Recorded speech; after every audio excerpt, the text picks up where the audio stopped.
Hi, Rita. Hey Mackenzie, how are you? I'm great. How are you? Oh, I'm doing really well, enjoying fall. As you can see from behind me, I've got it all set up and loving it. Cool. Mhm. Awesome. So I have a quick question before we get into all the things we're talking about and following up from last week. But what is your favorite fall food?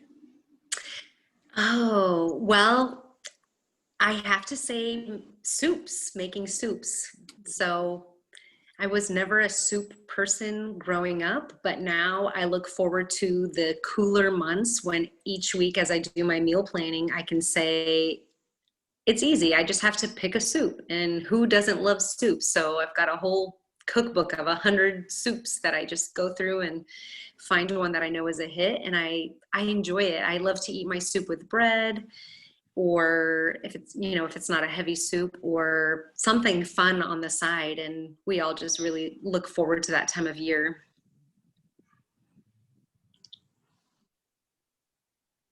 Yum. That sounds delicious. Yeah, I enjoy it. So we touched on good. So we touched on the three toxic myths that you may believe about weight loss, and I talked about calories in versus calories out. Remind us what the second one is, and can you talk about it a little bit for us?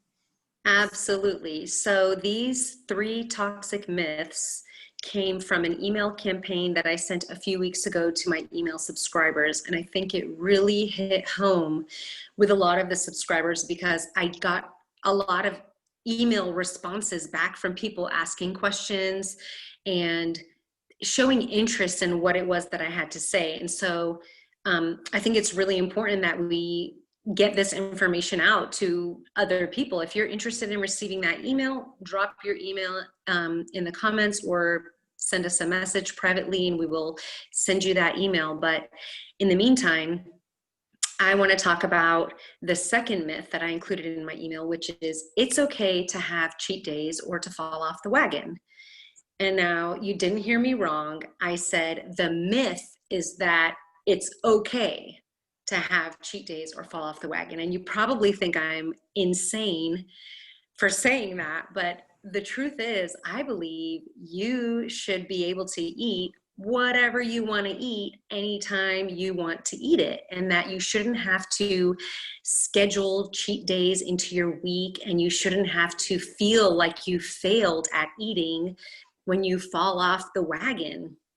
And so I believe that that is a myth that the diet and fitness and nutrition industries have made us believe, because as I mentioned in last week's video, I think they like to keep us in a negative cycle of self-loathing and self-hate, because people who feel that they need something more get to a point of desperation and become willing to pay for anything.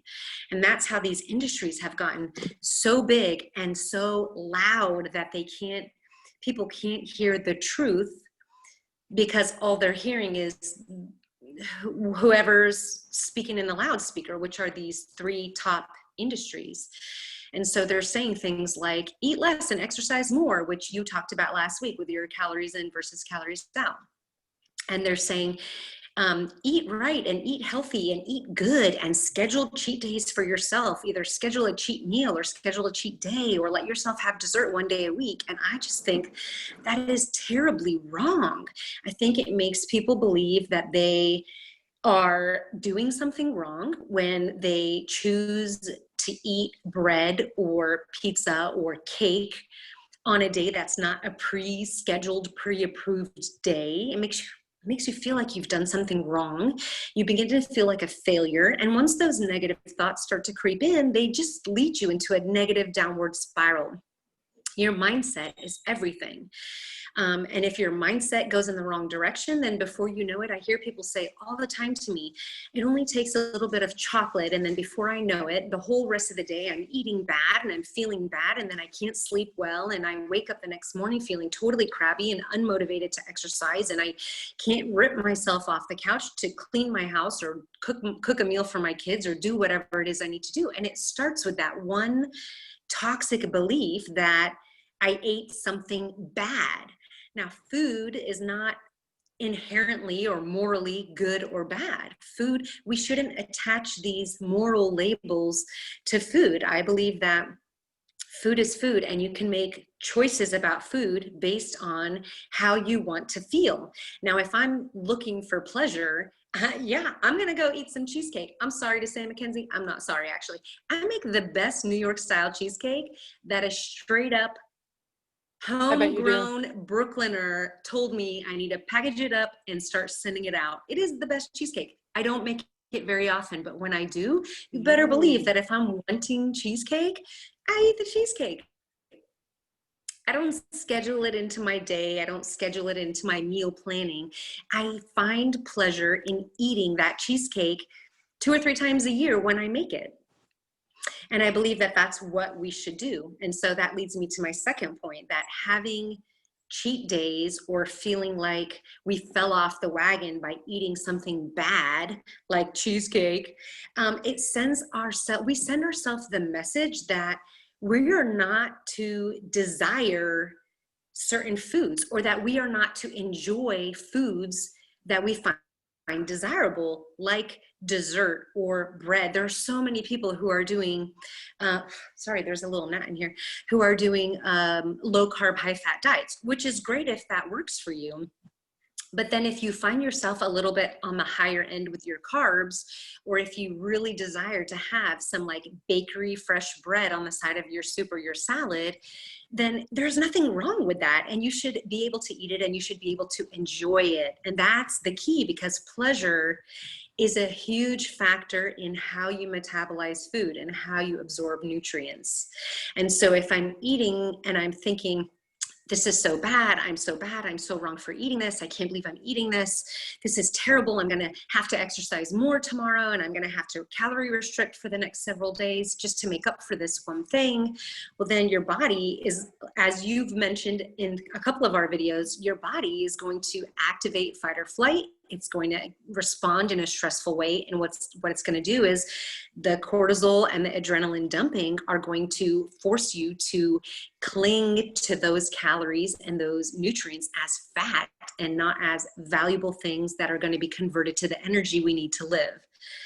So all of that is to say, don't schedule cheat days, don't fall off the wagon, don't attribute good and bad labels to your food. Eat what you want when you want. Be mindful of how you're eating it. Slow down, take a few deep breaths, make sure you're in a place where you're enjoying what you're eating, and most importantly, taste your food. Be aware of what you're eating as opposed to just shoveling it into your mouth. And all of those things will lead to an immense amount of more pleasure with food and with the act of eating, and your body will respond by relaxing and letting go of the extra weight. Cool. Yeah. I feel very Thank you for passionate. sharing that. You're I just welcome. was gonna say, you seemed very passionate about that. I love it. I do. I feel very passionately about this topic. So, That's awesome. yeah. And so what does everyone have to look forward to next week? What is the third one that we're going to be talking about next week? Okay, so the third belief that we'll be talking about next week is that you just haven't found the right diet for your body yet. You just haven't, Cool. and that's not the case at all. So, Awesome. yeah. Stay tuned, everyone. All righty. See ya. Bye.